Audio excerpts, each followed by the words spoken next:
Righty ho! It's Tuesday. It's cheese night. But it's Charlie Temple. So where am I? Let's get rid of this. Let's get this thing. Everyone wants to see me. Everyone knows that. Okay, me. Well done. Okay, tonight is Cheesemaker special. We have Julianna Sedli or Sedli, depending on whether you're Hungarian or English. And we need to get some few announcements out there first. Okay.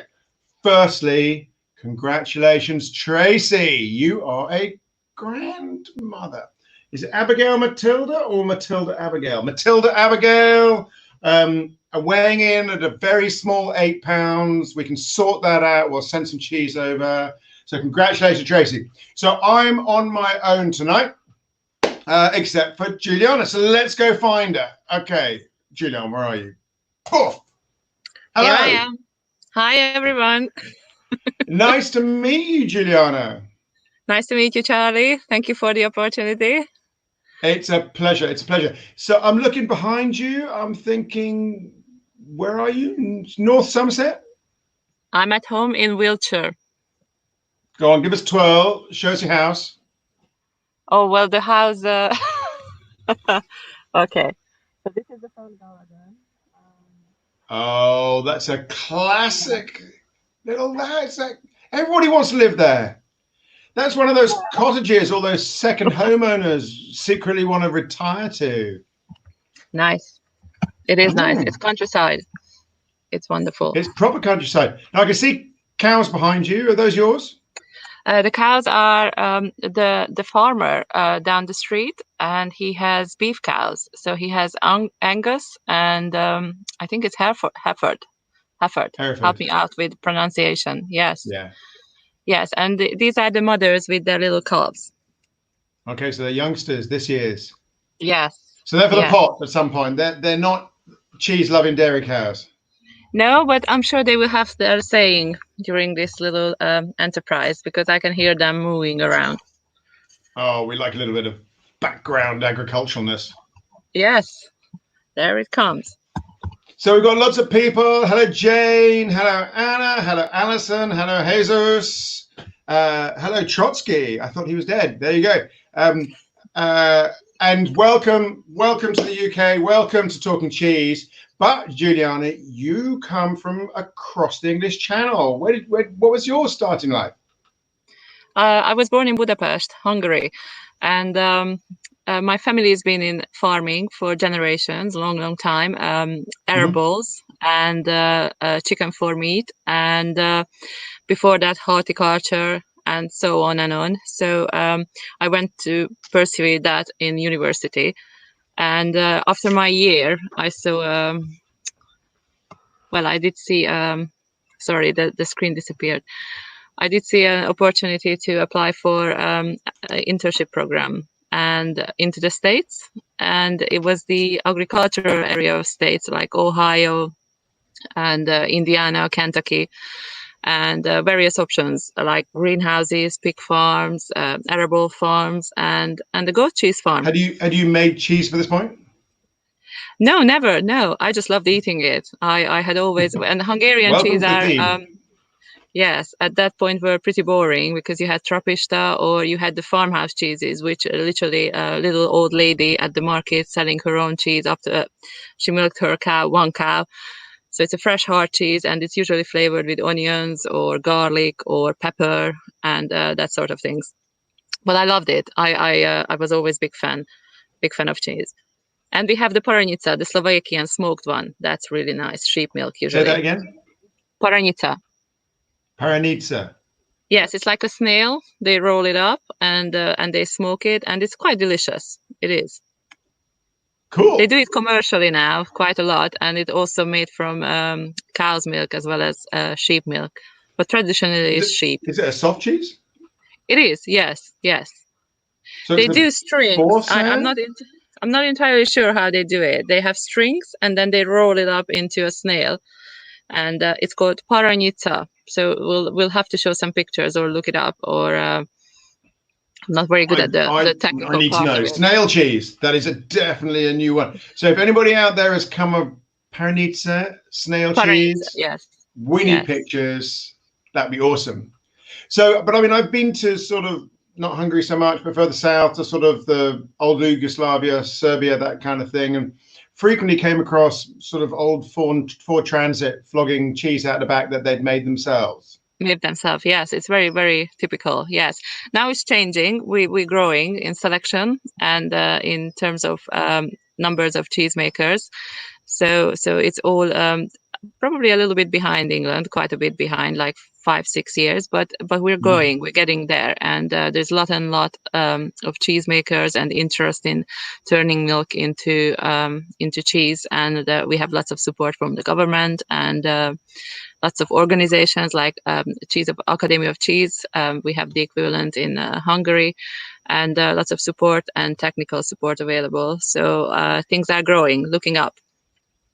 I briefly worked with Frances Wood at Allen Wood Farms. Do you know who that is? A bit south of you, but not very far. And she got buffalo from Romania, not very close to Hungary, but they have a big buffalo milk cheese thing happening in that part of Europe. Is that something that was in Hungary as well? I'm not aware of buffalo, no, but mozzarella is very popular. Mm-hmm. Well, those buffaloes are very difficult to kill. You can eat them. They can pull your cart. They were sort of the most multi-purpose of all of animals. So it's probably why they're sort of popular with smallholders. All right. Anyway, let's get on to what you know. So you went to the States. I've got you down here as working for Capriol. Capriol? Is yes, that right? Capriol INC with Judy Shed. Yes, they were making about 21 different type of cheeses, fresh chèvre and flavored some, and mold ripened cheeses and hard cheeses, 2 different kind. One is a wash rind, one St. Francis, and hard Old Kentucky Tom is a penicillin rind sort of cheese. Lovely cheeses for America. That's where you cut your teeth on cheese making. Yes. I just eased in, and hard work to start with, and so let me guess right. You'd never made cheese before, and now you're making 21 cheeses. Yes. Yeah, no problem. Easy. No problem. What I can do now, I can do that by the end of the weekend. Sure. Right, and you came back to the UK, and where have I got you next? I've got you. You went to work for Neil's Yard. Yes, that was my first thing in England. I actually flew over for a trial day, which was really, really fun. I flew over. I did an hour and a half washing up in Covent Garden in the sink, and then I did an interview with a friend, and on my way back to Hungary. So it was just like pop across for a bit of washing up, and off you go. You're joking. But I got the job. And it was great commitment. I'm not sure where the green footprint for the washing up thing goes. Not so good nowadays. But you got the job. Yeah, I got the job, and I did usually cheesemongering at Covent Garden. And when I was popped down to the cheese shift, I met Mary Holbrook, and that's how I ended up at Mary's farm. After probably about half a month, I met her, and she offered the job, and straight away I was ready to go, but I had my half a year to spend at Neil's Yard, and then moved on to Mary's farm. Well, she's a legend in her own dairy. Well, she is, yes, in a dairy and in person, everything, yes. Yeah, she's a great... So that's Slight Farm, which is where you are now, probably about 15 miles further west, something like that? Yes. Slight Farm is just under Bath, right? Yes. Those people who don't know. Go across Bath from where we are, straight across, and there's Mary, about 20 minutes from Bath. Yeah, I used to live there, just after... Anyway, previous wife. So when you go then you went down to Roger and Pete at Pete and Roger, yes, White Lake cheeses, and again they were already making probably 15 different cheeses, so there was quite a bit to catch. Particularly Pete can't help himself. He has half a day off and he makes a new cheese. That about sums it up. Yes. Yes, that was quite hard work, and again learned a few things. And then I decided that I would really like to do my own cheese. And I worked for Pete and Roger 2 days a week. And I had a day and a half at the Bhutan Organic Dairy with David and James. David and James and Bartlett's. That's it, Bartlett's. And I they know kind them of let well. me. Well-ish. Yeah, we used to Yes. buy their cheese. So they're Wootton Organic, just north of Shepton Mallet, still very close to you where you are now. Best known for their sheep's milk cheeses. Yes, yes. But they also had a few Jersey cows, and that was the Like you interesting do. bit. Yes, and they let me take about 60 liters a week and turn it into cheese, and that's when I started making Baronet. And they were very, very kind, super kind. They let me take the cheese when it was ready to the farmers market and see how people react and what they think. And at that time, there were Niels Dairy as well, tasting, and Bromwen and Randolph used to come down and do a little bit of cheese making together. And and then we established that the cheese can sell. So I was looking for milk supply. And when I was doing a farmers market for the Bartlett brothers in Corsham, I met Neston Park's farm manager, who actually told me that there is milk, quite a lot of milk, if I'm interested, and it's an organic farm, and it's right, literally 10 minutes from Corsham. And he put me in Yeah. touch with James Fuller, and in a year time, they converted an old cow shed into the old cheese room, and it's on lease. And actually, I've got old pictures from the end of 1880s, where the cows were collecting on the yard of the cheese room where we are now, and they were being milked there. And they were a lot darker in color jerseys compared to the So ones. Neston Park, if I remember rightly, there's the main shop, but there's also a little cheese shop in Bradford upon Avon or something like that. Is that still one there? Yes, there's a lovely cheese shop in Bradford and Avon. That's Christoph, who actually used to own and run the Corsham Deli. But when he sold it, he took the cheese shop. That's the name, in Bradford and Avon. So he's one of our very local cheese shop. And the Neston Park is the farm shop is on hold at the moment. We don't know what's going to happen. The owner closed it for the time being, and we haven't heard what's next. That's very sad to hear. It is sad. Right. I'm going to bring up Jane. She has told us that it's Perenice. Paranica. Is that right? Yes. Whoa. Thank you, Jane. So obviously, Wonderful. this is obviously a well-known thing. Now, and I've also got a question here from Alison. What's that dippy cheese you're eating? So let's get the top off. This is your simplest cheese, isn't it? Yes. It's technically milk turned into the simplest cheese ever, cow's curd, Jersey cow's curd. But it's really silky, really creamy. It's got a pale yellow color compared to Friesland and other cow's milk, and it's quite versatile in what you use it. It's got a tiny tang of acidity at the end. All right, so if I can There get you that go. I put a bowl as well. I put it out in a little bowl, so there it's we go. all fresh and ready to.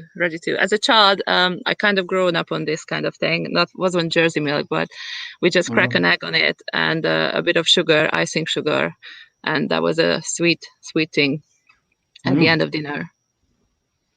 Just crack an egg in it and put some icing sugar. So I find this quite an interesting cheese because it definitely tastes best when it's youngest, doesn't it? It's the freshest, yes. Yes, however, the shelf life is pretty good if you're keeping it in refrigerated and in a sealed container.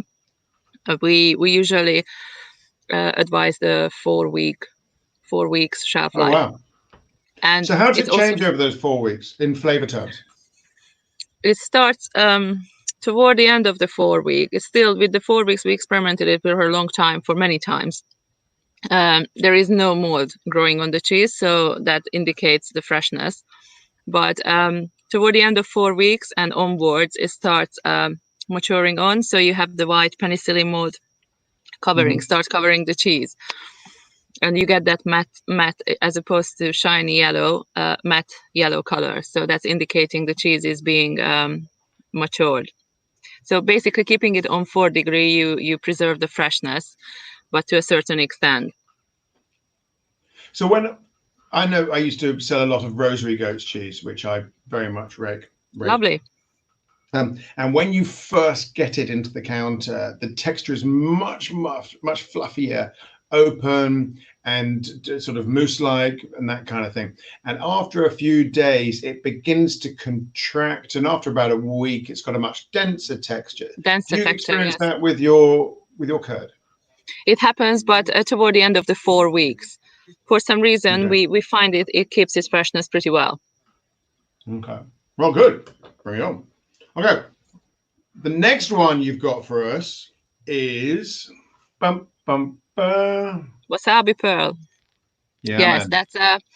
that's just the fresh cheese, and we flavor it with wasabi. Wasabi paste is really what we use, because we found out, we tried the fresh wasabi from the wheelchair wasabi person, and unfortunately we find if we grate the fresh wasabi on the top of the Jersey curd, it's delicious, no doubt, but the flavor disappears. It reaches a peak and then it goes away.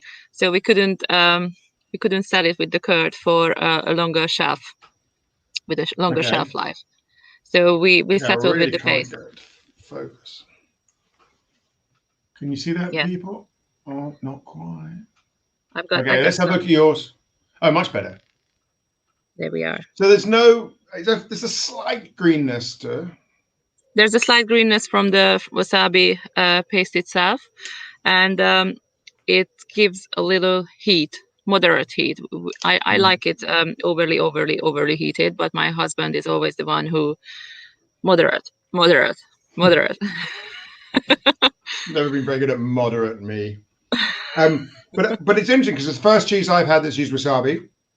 And I'm wondering why lots of people don't. You could grade it from just a hint, that sort of mustard horseradish moment, right up to that wasabi peanut thing where all you're tasting is the wasabi. I think there's lots. It's very cunning.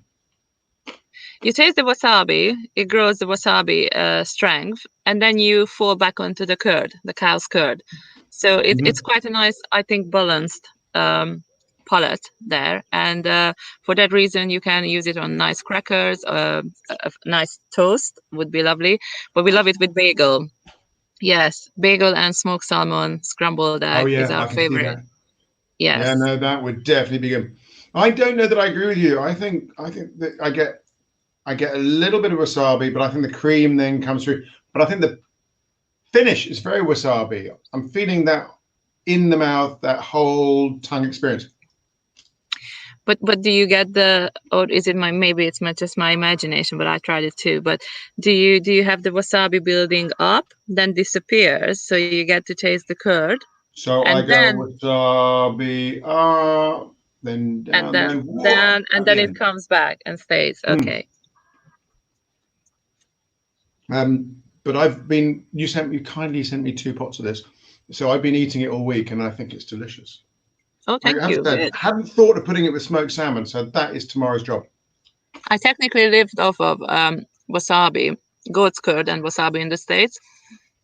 Next door to the farm, there was a guy who did his own crackers in his own kitchen and oven, and he used to bring fresh almost every day. And we got the fresh crackers and the wasabi squirted out from the tube, and wonderful wasabi cheese, goat cheese. Right, I'm gonna have a glass of water because I don't want that wasabi interrupting your next cheese. Okay. Right, we've got one to finish with called the Bybrook, but let's go to your big number one, your bestseller, the Baronet. Sorry, gotta clink it. The Baronet. All right, now this is a monster.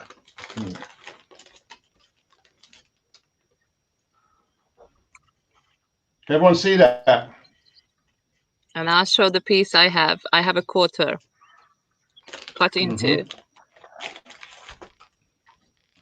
So this is billed. I've read people like Pong talk about this, and the word they use is reblochon. So let's have a quick reminder of what reblochon is. Reblochon comes from the Haute Savoie. It's very much the same size as this, so 800 to a kilo. It's washed rind, but not heavily so. So there's still there's moisture in the cheese, but it doesn't go gooey like an époisse. And it's particularly renowned as a really good cooking cheese. You lay it over things like what's that? Tartiflette, things like that, and actually sits quite nicely on pizza as well.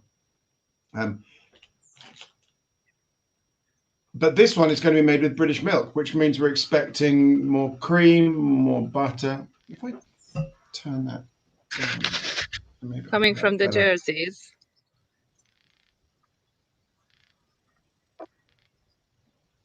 So this is what I have. Just not choosing to focus today. Yeah, going with your camera. So I think, Sarah, people, we've got a firmer center with holes appearing and a creamy just under the skin, making that kind of squeegee elastic. But even the firmer bit, I always refer to it as a crumbly middle. But if you actually bite on it, the creaminess is there. Well, I find that whenever you take a French recipe and bring it to the UK, you always get more butteriness. Oh, really? With all the... Pretty much universally. But then again, I like to generalize and make controversial statements. And the lush grasses and grazing areas in England with all the rain, and well, the feed is really good, which contributes to the creaminess and fatness of the cheese, isn't it? I really like this. This isn't... Reblochon's not a good reference point. It's not. It's much more like the northern French, the maroilles, maybe, or maybe like a young époisse. You don't, with a reblochon, get that difference in breakdown in the same way. No, it's all the way breakdown. And what caught me on reblochon is the milkiness, the creaminess, the melting texture in my mouth. It was just easy to eat. So on the nose, got the classic boy's feet coming with a hint of cellar mustiness. I would say almost like a bit of pork kind of going on there. A little bit of. I didn't hear the last word. But inside you've got hardly any smell at all. It's the very clean creaminess. So do you think there's any competition for this in the UK? What other cheeses do you think might be similar to your cheese? There are quite a lot, aren't there? Quite a lot of wash rind cheeses. When I started 9 years ago, there weren't many English wash rind cheeses at all. I always thought it's Milines, a little bit of Durus and Gubin is what I had in front of my mind. Yes, all the Irish. Yes. And when raw rye started, I think raw rye looked like a little bit like a baronet. There was similarity in color of the rind and texture and the core, but I think it's turning toward more of a Vacherin Mondor as opposed to baronet. And there are Canard Gore. I'm not very good at pronouncing. I'm sorry. You don't think anyone else is either. That's another one, and there's one in Oxford Isis by the little cheese. Yes. Not many. And what else you're is pretty there? much on your own here. All right, I've got some questions. Let's start with Anna. Why do you name it Baronet? Well, that's it's my landlord, Sir James Fuller, BT. And when I signed the contract, being Hungarian, I haven't had a clue about baronessy in England. And I asked him on the spot what is BT stands for, and he just made a joke of British Telecom. And kind of he walked away, and I knew the time is up. Let's go. And when I came away, I googled it, and I found out about the baronetcy at Neston Park estate, Uh-huh. and James Fuller is the fourth baronet. So I thought that's actually kind of a good name Right, good for the cheese. story. Good story. It's a lot of better name than British Telecom. Well, there you go. So I've got that. You used to call it surreal. Yes, well, that was the color when I matured the cheese and I went away for a long weekend, and when I came back and James and David Bartlett were looking after the cheeses, I came back, I went into the room, and all of a sudden you see this bright pink colored cheese, and the first thing that came to my mind was this is surreal, really surreal. I mean, you never really see a pink cheese in rind, like a bright. I'm wearing a shirt in your honor. It matches. Matching. Very good. I wrapped my cheese to my shirt. Yeah. That's very nice. I've got Very another question colorful. here. Which rosé, Juliana? Are you pairing with rosé? Well, I'm drinking a rosé Franciacorta sort of thing. It is. I like mild sort of rosés.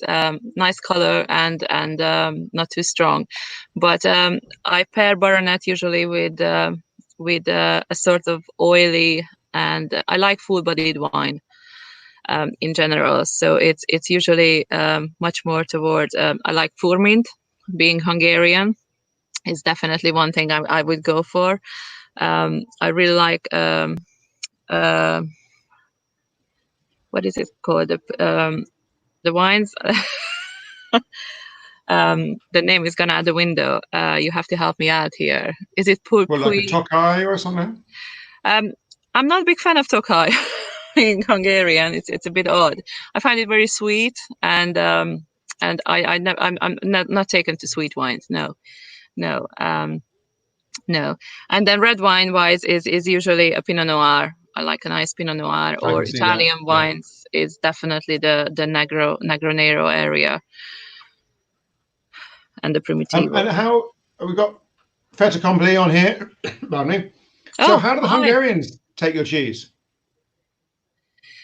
So have my no, well, when I send it to parents and family, they do ask me about why don't I start selling it in Hungary, but we didn't really find a way, but not like we were looking for it. So if anyone knows anything, let us know.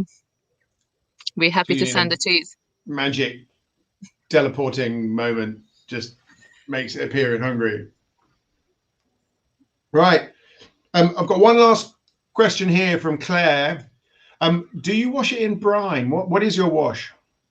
It is brine solution, salt and water, and lukewarm, sort of. Lukewarm, what sort of temperature?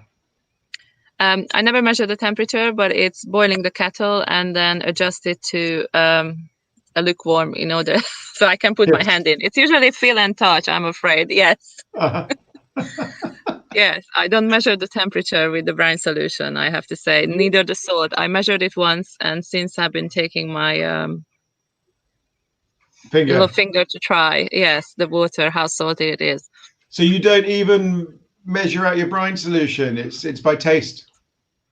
It's by taste, and it's what I yes, it's by taste. And if my husband prepares it, he has his whole measurements in order, so he's a lot more accurate than I am. But I usually just taste and feel and see the amount of salt goes in, how much water I have in the bucket, and just give it a taste. If it's too salty, I dilute it a little bit more water, but be aware of the temperature. It's not too cold and it's not too hot. Do you have you ever considered using like a cider wash or a wine wash or a brandy wash? Yes, we did a cider wash. We're not far from Iford Manor House, and they do music events during the summer, and they have a lovely garden to visit, and they do cider. So we one of the local pub recommended it to us, and we washed the cheese in it, and it's really nice. But I'm a little bit skeptical about washing cheese other than brine, because I really think you need to be rigorous with the amount of alcohol you put in order to really taste the effect on the cheese. Because if someone tells me it's washed in Burgundy, I do want to taste the Burgundy, not just on the rind. I like to have the whole effect. So I tried when I started working at the old cheese room at Neston Park. I tried with London, not London Pride.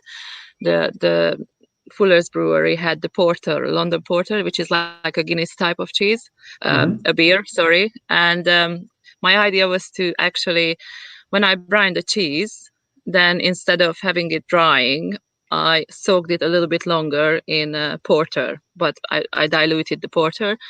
So it's actually had to work out how much of alcohol, how much soaking, how many hours you need so that it's not overpowering, because I went too far as well. But at the end, I had a really good idea about how much porter to use and how long the cheese is being soaked, in order that later on 3-4 weeks, you really taste both. So they're kind of in balance. But if I just carry on and washing the rind, I lose interest very quickly, because at the end result, I don't really taste what I'm expecting. Okay. So you found what you like and you're sticking to it. That's probably the best way to put it. Right. You got one last cheese, and I can't find this on your website. Does that mean that it's new, the Bybrook? It's on the website. It's on the website. We're selling it. It's we sell it by quarters and halves and a whole kilo, and it's called Bybrook because it's very close. The farm has a little area which runs along the Bybrook stream, which runs around the corner and the corner of the farm, and it's a kind of Emmental style cheese. So you got the sweetness and you got the Emmental texture. Not as big holes as you would imagine in Emmental, and a little bit of a Gruyere finish because we do wash the rind. I'm not doing this for a stupid reason. It's got the most wonderful smell. It reminds me of a sweet dairy smell, but also the smell of haymaking when you're picking up the bales recently baled and dump it down, and that smell of dry grass that comes off in June or July. Lovely. We do make the cheese when the cows are out on the grass, so not when they silage fed. Okay, so we're going to be able to take a picture of this because there we go, that's better. So we're getting lots of little holes coming up, and those are being developed by the bacteria in the cheese. Yes, it's a special bacteria for developing the holes, but you can find various bacteria regarding how many holes you would like, bigger, smaller.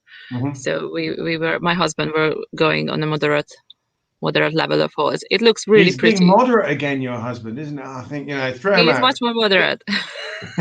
Really big holes.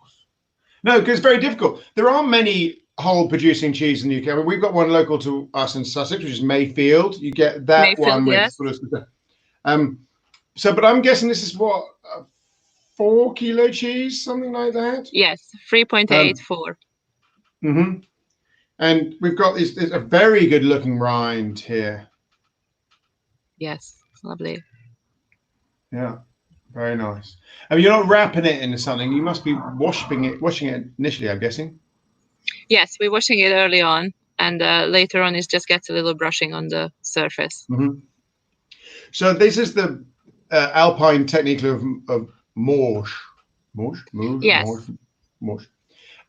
Where you're building a rind using washing, but then let it firm up and becomes a sort of a carapace or what do caterpillars use? You know what I'm talking about.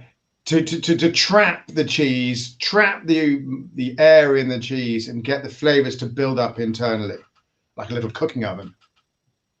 We have a beechy wood, whereas the cheese is matured on. It's actually coming from Somerset Dairy from 1960s, and we had to do a lot of work on it to save the boards, and you can still see the cheddar prints, how they were sitting on the boards and matured.